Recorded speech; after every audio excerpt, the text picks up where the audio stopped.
علم ایک ایسا پھول ہے کہ جتنا کھلتا ہے اتنی خوشبو دیتا ہے۔ اللہ کا خوف دل میں ہو تو لوگوں کے معاملے میں دل خود بخود ڈرتا ہے۔ سارے دکھ 3 لفظوں پر آ کر رک جاتے ہیں، اللہ ہے نا۔ دعا سے زیادہ اثر رکھتی ہے۔ وقت ہمیشہ ایک سا نہیں رہتا، ہر چیز اپنے رہنائی کھو دیتی ہے۔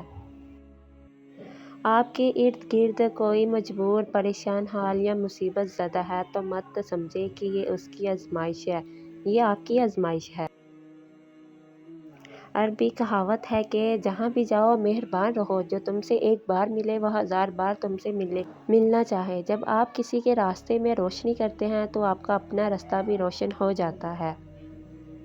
سچے اور دل کے رشتے درختوں کی طرح ہوتے ہیں جو اپنی نشو و نما میں فقط توجہ اور دیکھ بھال کے علاوہ کسی اور چیز کے طلبگار نہیں ہوتے۔ کردار سے بہتر انسان کا کوئی اثاثہ نہیں۔ دنیا کی تمام خوبصورتی ان آنکھوں میں ہے جو کسی کی جانب محبت سے اٹھیں اور احترام سے جھک جائیں۔ پرسکون زندگی گزارنے کے لیے یہ بہت ضروری ہے کہ آپ یہ سیکھ جائیں کہ زندگی میں آپ کو کب کب اور کہاں کہاں چپ رہنا ہے۔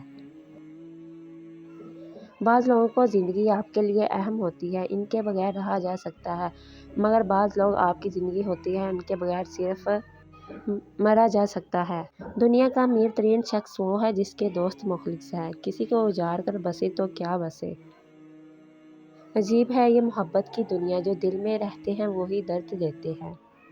ایک دوسرے کے رزق پر نظر مت رکھو، کیونکہ اللہ تعالیٰ سے بہتر کوئی تقسیم نہیں کر سکتا۔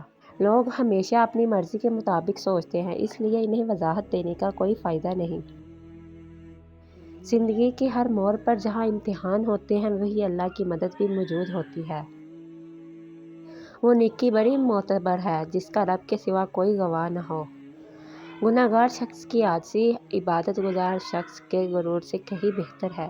کوئی شخص بھی ہمیشہ مصروف نہیں ہوتا، یہ آپ کی اہمیت یہ منحصر ہے کہ آپ اس کی فرصت کے لمحات میں کون سے نمبر پہ آتے ہیں۔ اگر یہ وقت آزمائش کا ہے تو اگلا وقت معجزوں کا ہوگا انشاءاللہ۔ اللہ بدل دے، یا اللہ مجھے بس اتنا بدل دے جتنا میں تجھے پسند آ جاؤں۔ 2 مخلص دل حضرت علی رضی اللہ تعالیٰ عنہ نے فرمایا، اللہ تعالیٰ کبھی 2 مخلص لوگوں کی جدا نہیں کرتا، جدا تب کرتا ہے جب دونوں میں سے کوئی ایک منافق ہو۔ اللہ کبھی مخلص کو منافق اپنی سے خوشیوں نہیں کی جوڑتا۔ حفاظت کرو، سب کو سب کچھ مت بتاؤ، نظر سچ میں ہوتی ہے اور یہ بہت بری ہوتی ہے۔ حضرت علی نے ارشاد فرمایا، زیادہ سوچنا انسان کو ختم کر دیتا ہے، بس دعا کرو اور رب پر چھوڑ دو۔ اے اللہ مجھے آنے والے بہترین دن عطا فرما اور میرے نصیب میں ایسا لکھ دے جس سے میرا دل خوش ہو، مجھے ذہنی سکون عطا کر اور میرے معاملات کو آسان کر دے، آمین۔ آج اگر زندگی مشکل ہے تو کل کی آسانی کا وعدہ بھی اللہ نے کیا ہے۔ اللہ سے مانگو، خوب مانگو، اللہ تمہیں امید سے بڑھ کر دیتا ہے۔ وہ راستے پہلے ہی بنا دیتا ہے لیکن عطا صرف بہترین وقت پر کرتا ہے۔ گناہوں کی ایسی دیوار نہ کھڑی کریں جو آپ کو اللہ سے دور کر دے۔ تکبر، جھوٹ، غیبت، چغلی، بدزبانی، چوری، حسد، بہتان، ریاکاری۔ تمام رشتوں میں سب سے کمزور رشتہ ہماری روح کا ہے، نہ جانے کب چھوٹ جائے، توبہ کرنے میں دیر مت کیجیے۔ دعا، صبر، یقین۔ سب سے پہلے دعا، دعا کے بعد صبر، صبر کے بعد یقین، پھر آپ کا سفر بہترین۔ لوگ کہتے ہیں ہوتا وہی ہے جو نصیب میں لکھا ہوا۔ اللہ پاک قرآن میں کہتے تو مجھے پکار کر تو دیکھو، میں نصیب بدلنے پر قادر ہوں۔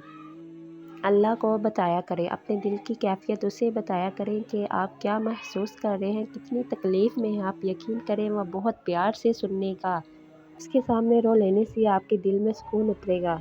بے شک وہ دلوں کا ہمراز ہے۔ آسانی پیدا کرو، نبی کریم صلی اللہ علیہ وآلہ وسلم نے فرمایا، آسانی پیدا کرو، تنگی نہ پیدا کرو۔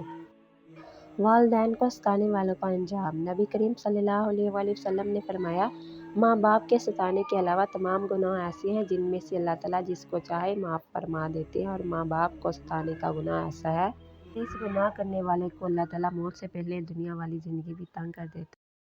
بیٹیاں باپ کی گڑیا اور ماں کی دنیا ہوتی ہیں۔